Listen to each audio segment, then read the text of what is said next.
वंशी विभूषित करान नवनीरदाभा पीताम्बरादरुणबिम्ब फलाधरोष्ठा पूर्णेन्दु सुंदर मुखा दरविंद नेत्रा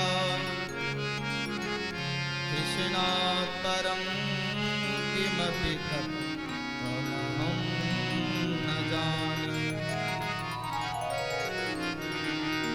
सीतानाथ समारंभा श्रीरामानन्दाय मध्यमा अस्मदाचार्य पर्यन्तां वन्दे गुरुपरम्परा। गंगा तरंग रमणी यजटाकलापं गौरी निरंतर विभूषितवाम भागम् नारायण प्रियमनंजमदापहारं वाराणसीपुरपतिं भज विश्वनाथम् अतुलित बलधामं हेमशैलाभदेहं धनुजवन कृशानं ज्ञानिनामग्रगण्यं सकल गुण निधानं वानराणामधीशं रघुपति प्रिय भक्तं जातं नमामि। जय जय श्री राधारमण जय जय नवल किशोर जय गोपी चित चोर प्रभु जय जय माखन चोर। सब द्वारन को छोड़ के आयो तेरे द्वार हे वृषभानु की लाडली एक मेरी ओर निहार।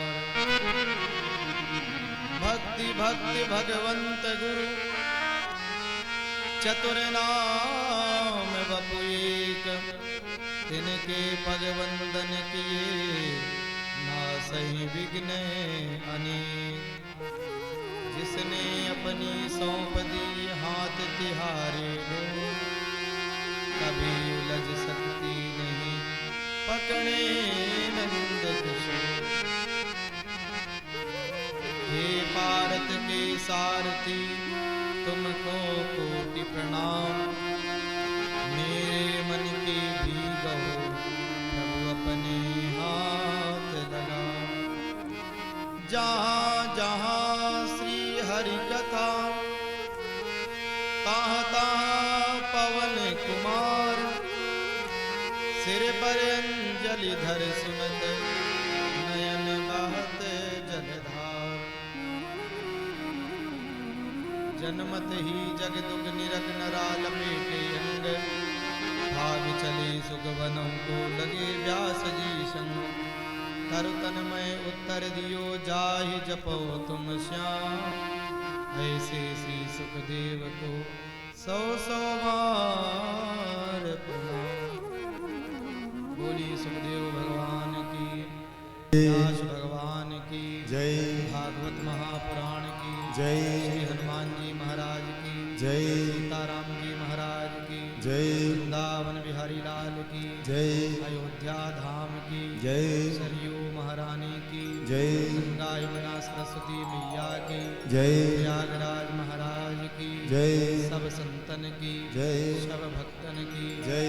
जय जय श्री राधे परम मंगल में अकारण करुणा वरुणालय श्रेष्ठ नियंता जगत पिता जगदाधार भगवान बांके बिहारी की वांगमयी प्रतिमूर्ति श्रीमद् भागवत महापुराण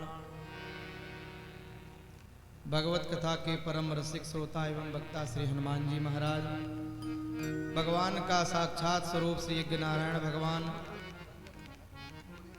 यज्ञ के माध्यम से वैदिक विधि के माध्यम से वेद मंत्रों से भगवान का दिव्यजन पूजन कर रहे हमारे यज्ञाचार आचार्य बंधु, संगीत के माध्यम से भगवान की दिव्य कथा को और सरिस बनाने का प्रयास कर रहे हमारे संगीत के गंधर्व, श्रद्धा भक्ति शक्ति स्वरूपा हमारी मातृ शक्तियाँ, भगवत अंश में विराजमान समस्त भक्तगण, परीक्षित जी के स्वरूप में विराजमान आदरणीय श्री बाकी सिंह जी, कथा के केंद्र में धर्म आयोजन के आयोजक हमारे परम प्रिय शिष्य अजय सिंह एवं उनके पूज्य पिता श्री स्वर्गीय श्री अक्षय सिंह जी की पुण्य स्मृति में भगवान की जो अनुपम दिव्य अलौकिक कथा प्रवाहित हो रही है, उनका भी यहाँ पर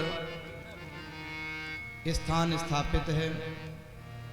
परिवार के सभी सदस्य, रिश्तेदार, ग्रामवासी, क्षेत्रवासी, जहाँ तक इस ध्वनि विस्तारक यंत्र के माध्यम से आवाज जा रही है, सभी के हृदय में विराजमान श्री ठाकुर जी के चरणों में कोटि कोटि प्रणाम। सभी को व्यासपीठ से राधे राधे। आइए हम सभी लोग रात्रिकालीन बेला में भगवान की दिव्य कथा सुने, कथा में प्रवेश करें। उससे पूर्व अपना मन भगवान के चरणों तक जोड़ें, जो माध्यम भगवान का दिव्य नाम है। सभी लोग भाव से गाएं।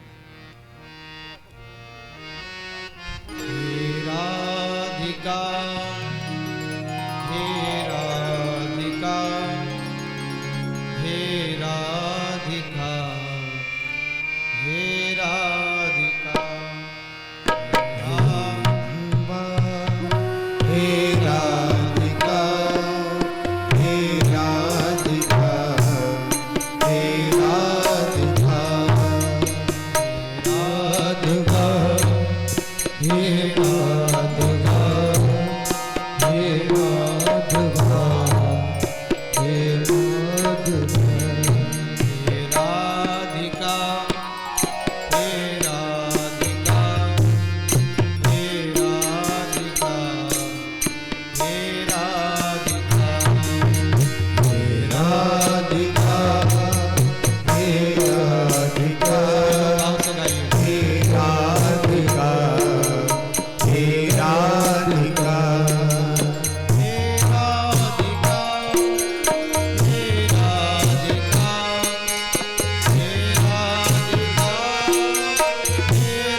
संग में जाए के लेना हरि को नाम। अगले जन्म में भगवान उसे क्या बनाते हैं?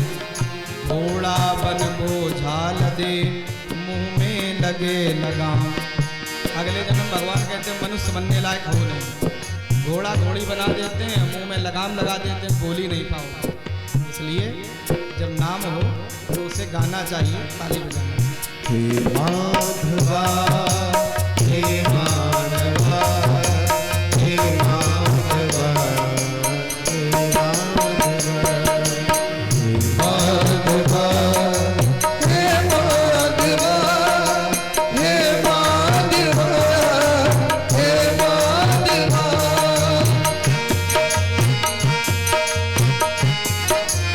माधवा हे माधवा।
वारी मथे घृत होत है,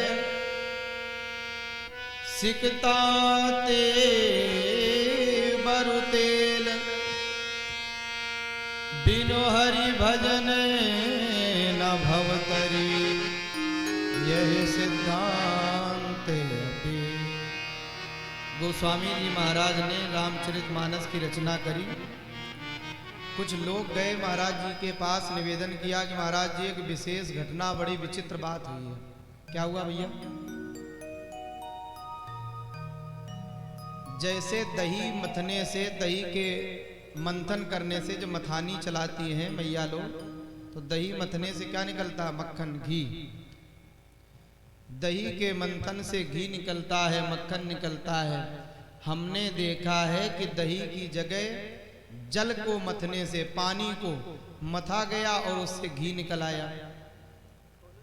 गोस्वामी जी हंसे, हाँ हाँ आप लोग ठीक कह रहे हो, आपने देखा है तो सत्य ही होगा। जल के मथने से घी निकल सकता है। लोगों ने कहा गोस्वामी जी आप जो बात कह रहे हैं ये बात आपको लिखनी होगी रामायण में। हाँ लिखूंगा। तो महाराज जी ने लिख दिया।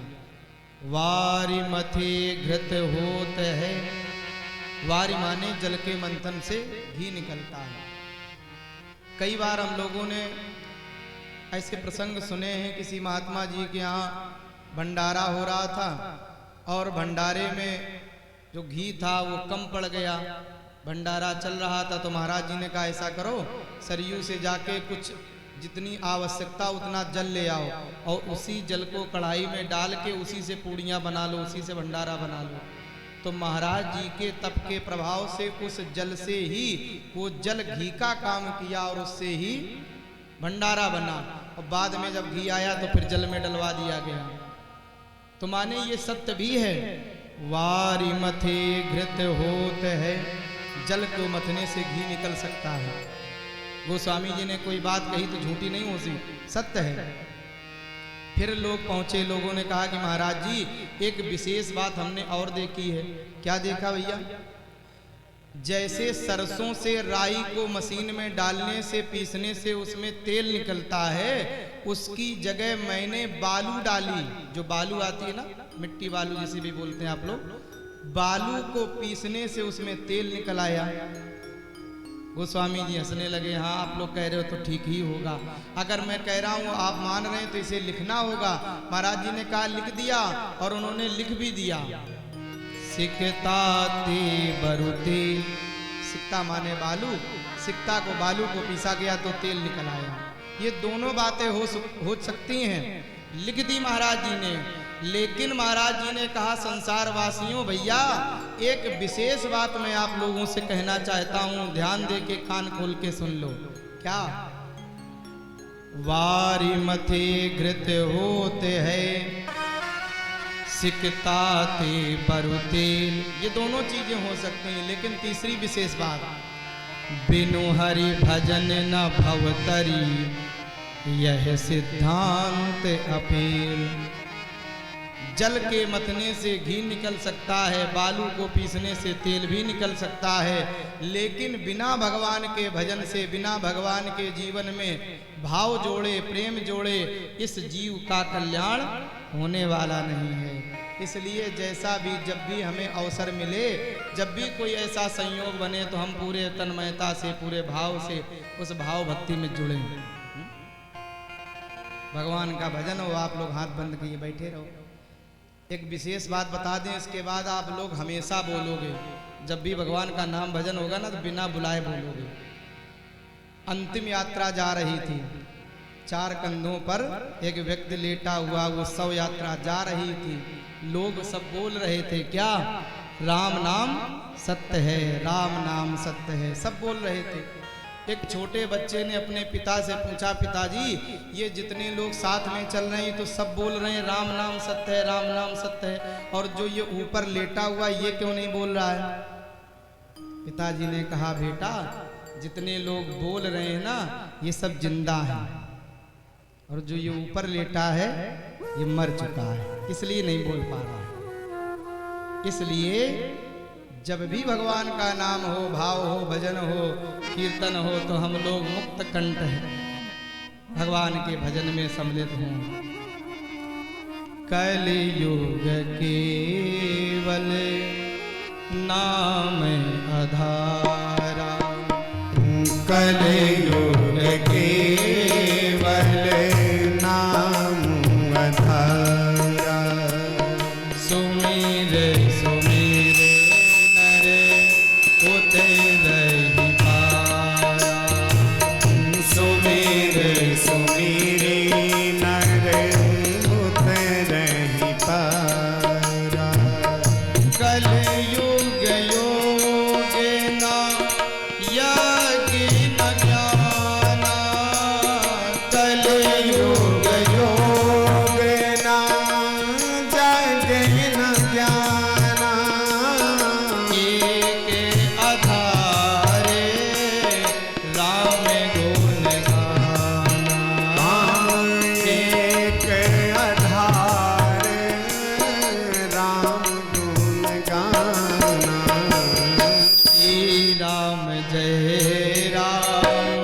जय जय राम श्री राम जय राम जय जय राम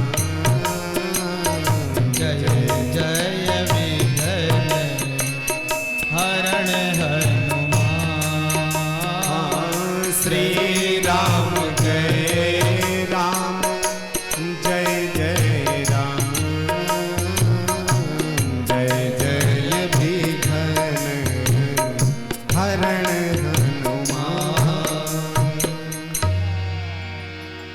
बोलिए भक्तवत्सल भगवान की। जय। महाराज सुखदेव जी ने परीक्षित जी के प्रश्नों का उत्तर दिया।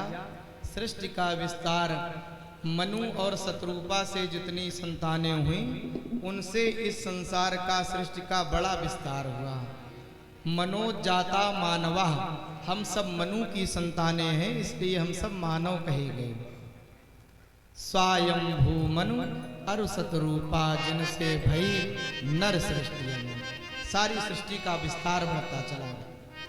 3 कन्याओं की वंशावली महाराज जी ने वर्णन करी। परीक्षित जी ने पूछा जो दोनों पुत्र थे, बेटे थे, उनका क्या हुआ?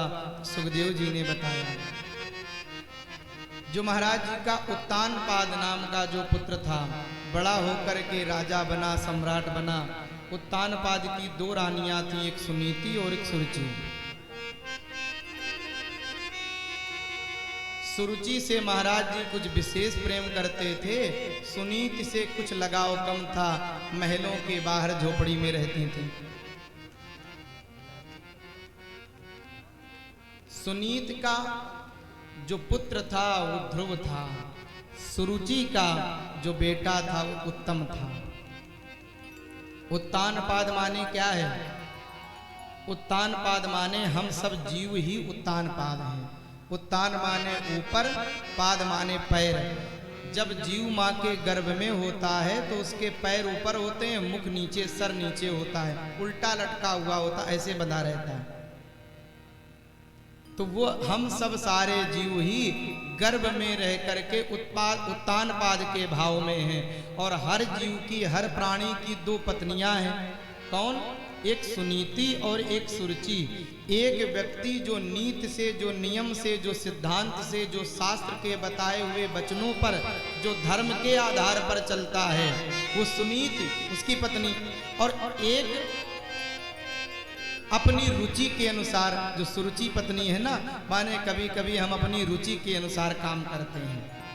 धर्म क्या कह रहा है, नियम क्या है? नियम है कि सुबह प्रातः काल हम लोग ब्रह्म मुहूर्त में जागे, उसका अलग लाभ है। उठने के बाद हम अपने करावलोकन करें, पृथ्वी माता को प्रणाम करें, माता पिता गुरुजनों को, श्रेष्ठ जनों को प्रणाम करें, योग करें, स्नान करें, फिर पूजा करें। लेकिन तो ये नीति है, जो नीति कहती है, जो धर्म कहता है, जो नियम कहता है, जो शास्त्र कहता है। तो जो लोग सुनीति माने अपनी सुंदर नीति से जीवन जीते हैं, जीवन चलाते हैं, उनका जो फल है, उन्हें जो लाभ मिलता है, भले ही थोड़ी देरी से मिले, परिश्रम ज़्यादा करना पड़े, कठिनाइयाँ जीवन में ज़्यादा आवें, लेकिन उसका जो फल है, पुत्र है, वो कौन है? ध्रुव। ध्रुव माने जो अटल है, जो अचल है, जो शाश्वत है, जो टलता नहीं, जो हमेशा रहता है। और जो अपने जीवन को अपनी रुचि के अनुसार जीता है। ना उठने का कोई नियम है, मेरा मन हुआ तो सुबह हम 6 बजे उठ गए, कभी हमारा मन हुआ तो 8 बजे सो के उठ रहे हैं। आज मेरा मन हुआ तो हमने कुछ योग व्यायाम प्राणायाम कर लिया, पूजा कर ली, कभी मन है तो नहीं करेंगे। अपने रुचि के अनुसार कभी हमने कुछ खा लिया, कभी कोई काम कर लिया, कभी कुछ किया। जो अपनी रुचि के अनुसार काम करता, मेरा जो मन करेगा मैं वो करूँगा, ऐसे जिनका जीवन है, उनका जो फल है, जो लाभ है, उसे मिलता है, भले ही उत्तम हो। कई बार हम लोग समाज में देखते हैं, आप लोगों को लगता है, कई लोग ऐसे प्रश्न कर देते हैं, महाराज जी हम बड़े नीत नियम से, धर्म से, बड़ी पूजा पाठ करते हैं, सब कुछ अच्छे से रहते हैं, कभी किसी का बुरा नहीं करते हैं, फिर भी जीवन में कठिनाइयाँ बहुत आती हैं, बड़ी परेशानियाँ आती हैं। और वो फला व्यक्ति इतना उल्टा सीधा काम करता है, सारे गलत काम करता है, तमाम उल्टे सीधे धंधे करता है, और फिर भी उसको बहुत लाभ बहुत बढ़ता जाता है। ऐसे कई बार हम लोगों को समाज में मिलता है? तो जो रुचि के अनुसार चलता है, जो उल्टे सीधे कृत करता है, उसका फल उसे भले ही जल्दी मिले। उल्टे सीधे काम करके गलत कामों से हमने बहुत जल्दी धन कमा लिया, बड़े धनवान बन गए, लेकिन उसका जो फल है, जो पुत्र है उत्तम, वो ज़्यादा दिन नहीं ठहरता। कुछ दिनों बाद वो धीरे धीरे विनाश की ओर जाने लगता है, बिगड़ जाता है। जितनी जल्दी आता है उतनी जल्दी बिगड़ जाता है। और जो नीति से चलता है उसका फल ध्रुव है। ऐसे महाराज जी उत्तानपाद के दो रानियां सुनीति और सुरुचि। सुरुचि से बेटा है उत्तम और सुनीत का पुत्र है ध्रुव। बालक थोड़ा बड़ा हुआ, खेल खेल में बच्चों से पता चला, बालकों से, सबके पिता हैं, अपने अपने पिता का, कोई कहता है कि मेरे पिताजी कल बाजार से ये लाए, कोई बताता है मेरे पिताजी मेरे लिए कपड़े लाए। ध्रुव कुछ नहीं बोलता है। तेरे पिता कहाँ हैं? किसी बालक ने बताया, तुम्हें नहीं मालूम? हमें नहीं मालूम।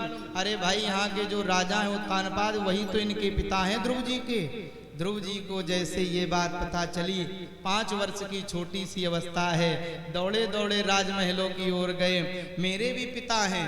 बालक के मन में जो पिता की वात्सल्यता है, जो पिता का जो प्रेम है, जो पिता की कृपा है, माँ का जीवन में बालक के प्रति कोई ऐसा भाव नहीं है जो किसी प्रकार की ममता वात्सल्यता कम हो। माँ हर एक वो उपाय करना चाहती है जिससे मेरा बेटा प्रसन्न हो, मेरे बेटे के मुख में खुशी बनी रहे, मुस्कान बनी रहे, माँ करती है। लेकिन पिता का भी धर्म, पिता का भी कर्तव्य दायित्व कुछ कम नहीं होता। पिता भी मेहनत करके, परिश्रम करके, हर वो प्रयास करके अपने बच्चे के लिए हर वो चीज लाना चाहता है जिससे मेरा बेटा प्रसन्न रहे। ध्रुव जी को लगा मैं भी अपने पिता की गोदी में बैठूंगा, और दौड़े दौड़े जाकर के ध्रुव जी ने जैसे महाराज उत्तानपाद को देखा, सिंहासन पर बैठे थे, दूर से देखा, मुस्कुराने लगे। राजा उत्तानपाद को भी मालूम है कि मेरा ही बेटा है, मेरी ही रानी का पुत्र है। और जैसे देखा, बालक को गोदी में लेकर के दुलार करने लगे, प्रेम करने लगे। जो दूसरी पत्नी है सुरुचि, जैसे उसने देखा, दौड़ करके आई और बड़ी क्रोध में आके लंबी लंबी सांसें लेके बड़े अपशब्द कहने लगी। छोटे से नन्हे से बालक ध्रुव का हाथ पकड़ के खींच के नीचे डाल दिया। तेरी हिम्मत कैसे हुई तू राजा की गोदी में सिंहासन में बैठने की?